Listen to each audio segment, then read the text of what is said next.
Дэлхийд ганцхан босоо монгол хэлээрээ бүхнийг хаягалсан хөх хотын аялалд тань хэрэг болох зөвлөгөө болон TP-ийн удаагийн рилсээрээ хүргэе. Нэгдүгээрт нь Монгол хот.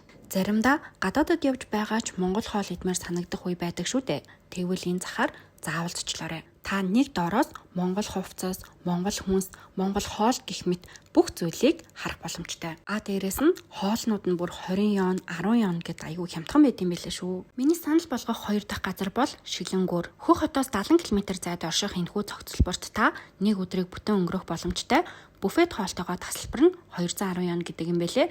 Амтны хүрээлэн, Шилэнгүүр гэх мэт маш олон зүйлсийг тэндээс харах болно. 3 дахь ялцчгүй очих ёстой газар бол Набао парк. Орон цагаар очвол их үзэсгэлэнтэй санагдсан энэ газар сануулхад багц билет авбал илүү хямд юм байлээ шүү. Хэрвээ та шопинг хиймээр байвал манда зах руу очоорой. Яагаад гэвэл бус газрыг бодвол үнийн хувьд харьцангуй боломжийн орчин нь бас гоё санагдсан. Хамгийн сүүлд нь зөвлөхөд Аквариум болон зүү парк руу битгий яваарай гэж хэлье. Учир нь Аквариум нь нэг хүний 200 гаруй yen өгөөд үзэх юм байхгүй.